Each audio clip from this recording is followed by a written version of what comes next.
This Health Ranger Report Pandemic Podcast is brought to you by NaturalNews.com for uncensored reporting and HealthRangerStore.com for lab-tested preparedness supplies such as storable food, full-face medical masks, biostructured silver first aid gel, and iodine, only while supplies last. The title of this podcast is How Trump Loses the 2020 Election. Listen up, folks, because I predicted Trump would win the 2016 election. Now, this is not a prediction that he's going to lose the 2020 election. We're not there yet. This is a scenario.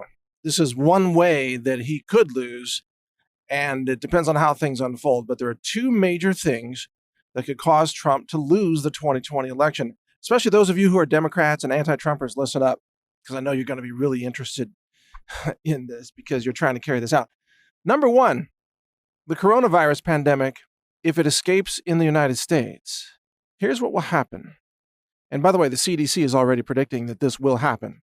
A top CDC scientist, Dr. Nancy Messonnier, on the record now saying 2 days ago that there would be community breakouts in the United States. It's inevitable. The CDC is preparing for it. They know it's going to come. Also, there was a Homeland Security guy. I forgot his name, but he testified before the Senate a couple days ago as well, along with former FDA Commissioner Scott Gottlieb. But this Homeland Defense guy, who is a bioweapons expert, said that we should expect thousands of infections in the United States. And when he says thousands, what he really means is millions, because once you get to thousands, it goes to millions. You can't stop it at thousands, by the way. But they're trying to use very cautious language. So the first scenario that takes down Trump is economic collapse or stock market collapse caused by the coronavirus. See, public transportation in the cities of America, it's a key way that people get to work, right? They take subways, they take trains, they take buses.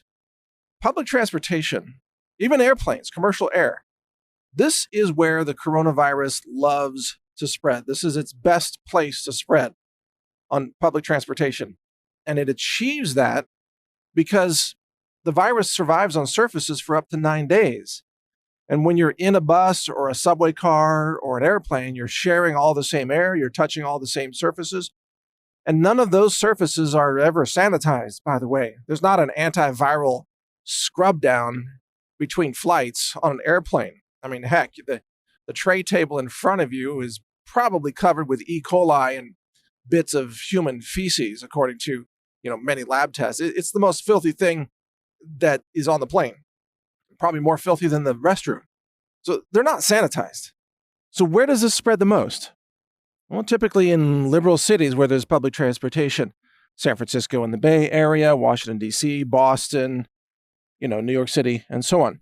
Now, these are also the economic hubs of America. So when you start to have the spread to these liberal cities, the economy takes a hit. Why?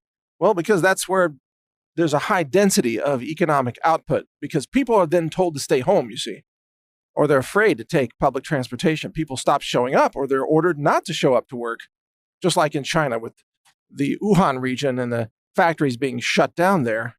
We're talking about offices being shut down and even tech companies being shut down in the United States.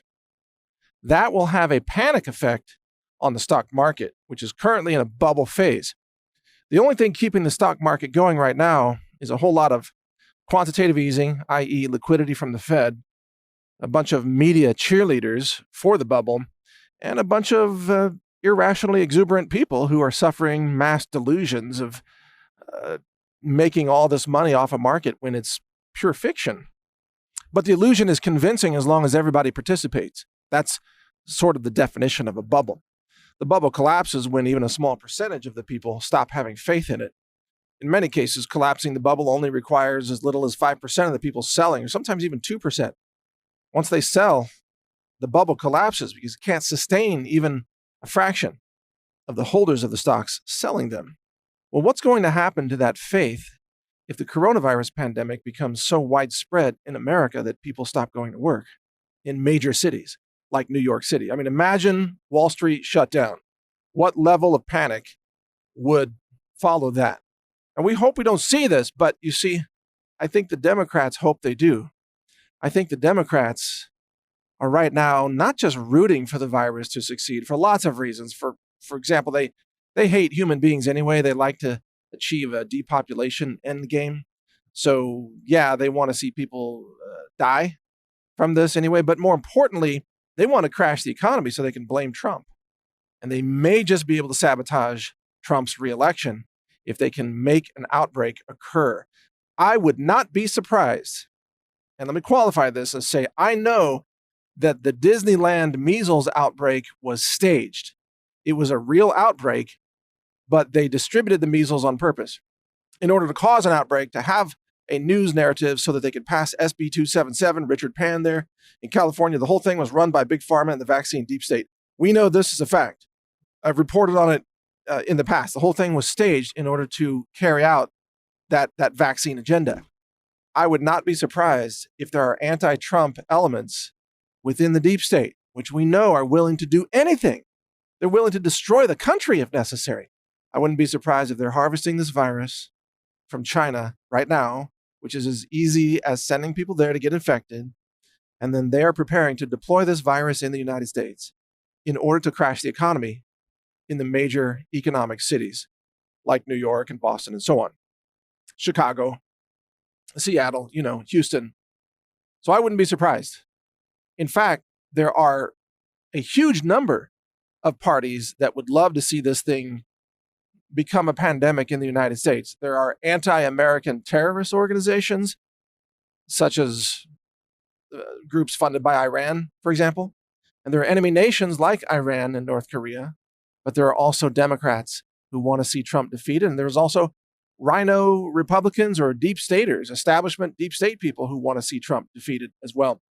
So a lot of parties that would love to see this thing have a big breakout all across America. And I think that's why that guy, I forgot his name, I think it's like Amash or something. It's not the anti-Trumper Amash. This is a biowarfare security guy who testified before the Senate committee just a couple days ago. He was saying we should prepare for thousands of cases in America. I think they know what's up. They know what's coming. And Trump has pushed the stock market narrative so aggressively that he has now tied himself to the Dow Jones Industrial Average. And wherever that number goes, that's where Trump's future goes. If the number goes up, Trump goes up. If the number goes down, Trump goes down. And I think that's a very big tactical error that Trump has made. And I've criticized him on that particular point before, even though I do hope Trump gets reelected and I hope Trump succeeds in draining the swamp, which has already begun. Trump is doing a lot of good things for America, but you know what? Aligning yourself with a big stock market bubble, big tactical error, in my opinion. And that's my personal assessment. All right. Second thing is big tech and censorship. As long as censorship continues to be so aggressive against conservative voices or pro-liberty voices or even pro-Trump voices, which is exactly the situation now on Twitter and Facebook and YouTube and Google, you get banned if you're pro-Trump. As long as that is allowed to continue, Trump's chances of succeeding in this election are really diminished because his supporters don't have a chance to speak. In fact, it's only the anti-Trump stories that are allowed to be shared. The anti-Trump voices, anti-Trump channels, anti-Trump news organizations, and so on. That's what gets all the top rankings on Google, all the top videos on YouTube, and so on. Well, Trump has decided, I believe, he has decided to protect the tech companies until the election because he needs the tech companies to keep their stock prices high. And so Trump's plan is to go after the tech companies only after he wins re-election. But until then, he's going to sacrifice all of his own supporters who are getting clobbered and demonetized and smeared and deplatformed by all the tech giants, like I am, for example. In Trump's view, he thinks it's more important to protect the stock market and the stock prices of high tech, which makes up a huge portion of the Dow, by the way, and other stock market indices. He's decided to protect them because if he goes after them with the DOJ or something else to say, hey, you are violating the rights of millions of Americans, guess what's going to happen? People will start selling those stocks and the stock market is so fragile that it will crash. So I think Trump knows that if he announces action against big tech right now, he crashes the market by doing so.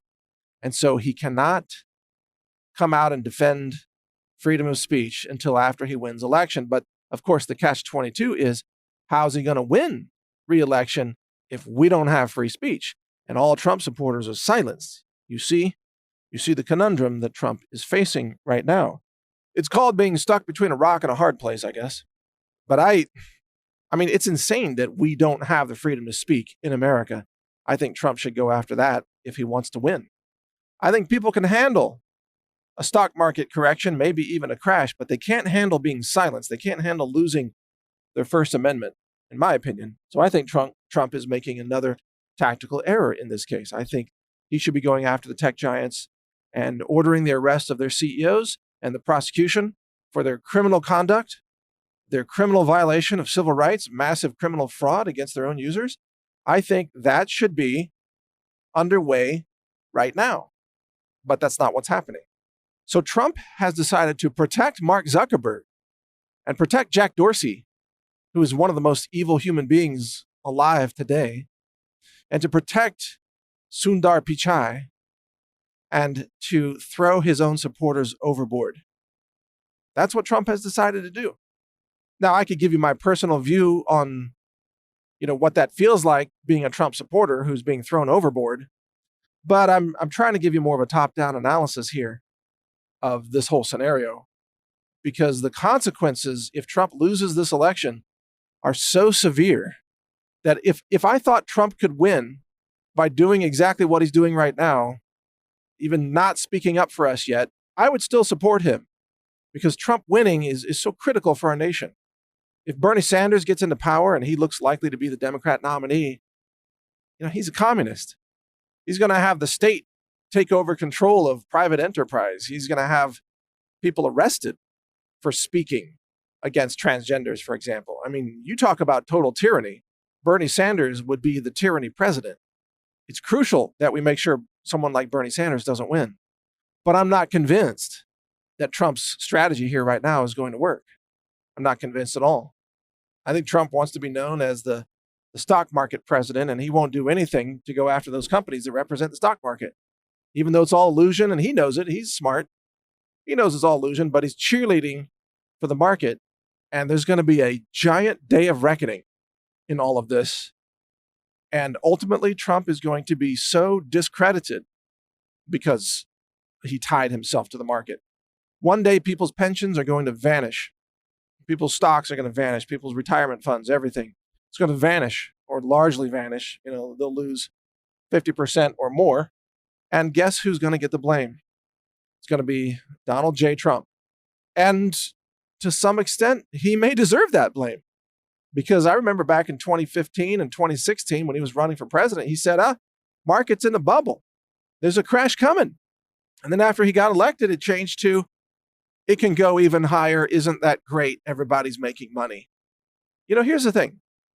If I hand out, let's say I've got 100 people in a room, and I hand out pieces of paper, one piece of paper to each person.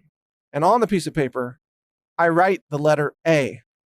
And I just hand everybody a piece of paper that says A. All right, okay? And then if I have a chalkboard in front of that room or a whiteboard, and I write A equals 10, that means everybody's holding a piece of paper that's worth 10. Let's call it dollars. So A equals $10. Everybody in the room's like, wow, I've got something worth $10. Now, if I erase the $10 and I write on the board $100, it's going to be people that are even happier in that room. Wow, I've got $100 in my hand because I've got a representation of A. Now, if I erase the $100 on the board and I write A equals $1 million, there's going to be a lot of people in that room that cheer, oh my God, I got $1 million. But do they really? See, that's how the stock market works. There's a board where the numbers keep going higher, and everybody's holding essentially pieces of paper that they think are equal to that number. But it's all illusion. Because the minute somebody says, hey, I want to cash in my piece of paper, Mike, let me cash it in. Here, I'll give you my A, give me my $1 million. The minute that happens, I'd have to tell them, oh, there actually isn't $1 million. And then what's the value of all the other pieces of paper that have the letter A on them? The value is zero. That's what happens in the stock market. That's what's coming. So all these people are all sharing a grand illusion. And the only winners are the people who sell first, the people who get out early. Everybody else will be left holding pieces of paper that have virtually zero value. That's what's coming.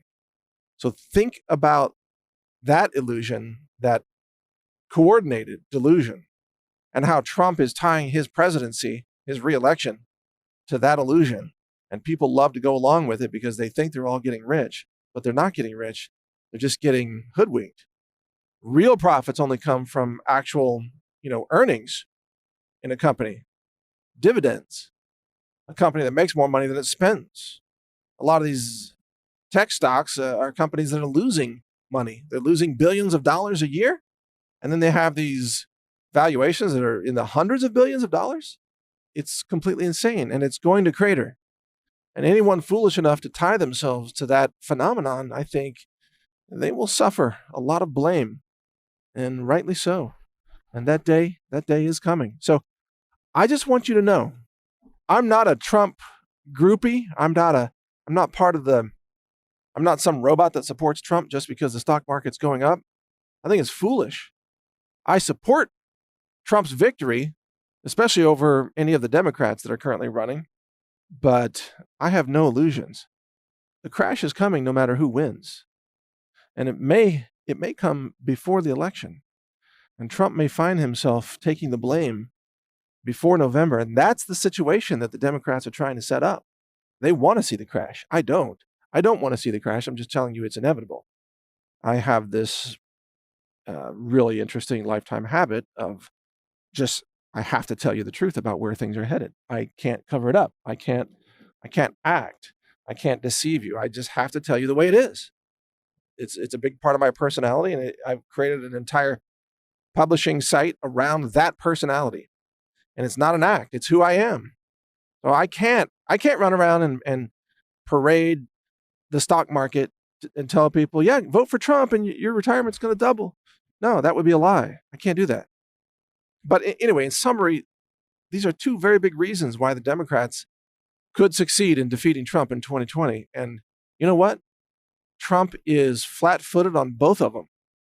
He's not doing anything against this coronavirus pandemic, and he's not doing anything to protect freedom of speech, and he just keeps cheerleading the stock market.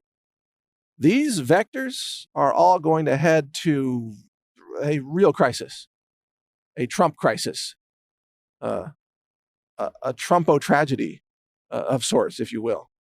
The question is, does this tragedy occur before November or after November?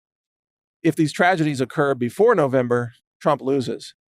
If they occur after November, Trump probably wins. So it's all about the timing. And that's why the Democrats are trying to accelerate this big time. Accelerate it.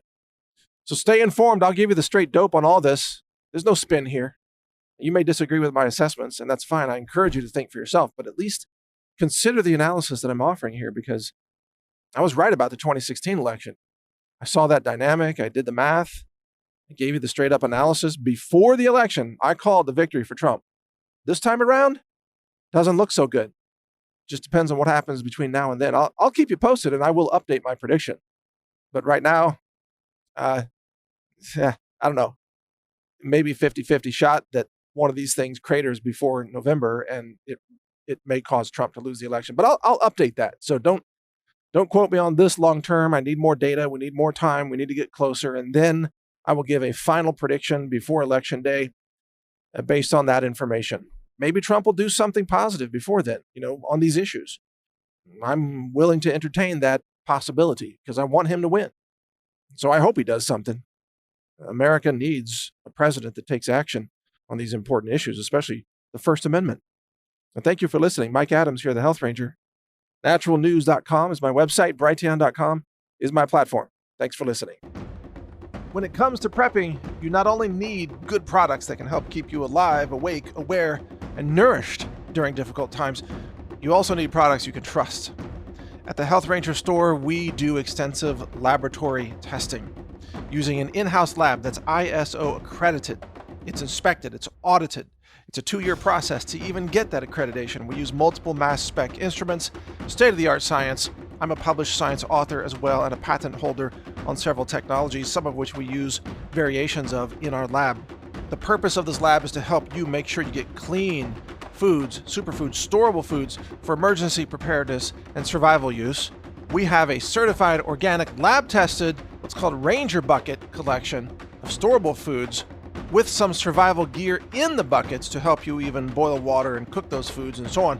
It's a fantastic product. We can barely keep it in stock even during normal times. In a crisis, we'll be wiped out of this product because it actually takes us a lot of time to make those products. But if they're in stock, you can get them now at healthrangerstore.com/prepwithmike. In fact, go to that URL, healthrangerstore.com/prepwithmike, and you'll see some of our survival and preparedness supplies, including iodine, colloidal silver products and gel first aid products, storable foods, superfoods, medicinal herbs for first aid, and much more. We have a lot of products for you to help you be self-reliant, to be safe, to survive difficult circumstances, natural disasters, and all kinds of things.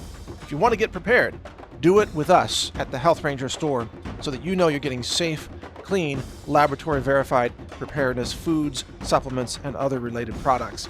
Again, the URL is healthrangerstore.com/prepwithmike. All one word, no spaces. Prep with Mike. I'm Mike Adams. Thank you for your support. Thank you for watching. If you want to support our mission, visit us at healthrangerstore.com for the world's largest selection of lab-verified superfood and nutritional products for healthy living. It's at healthrangerstore.com.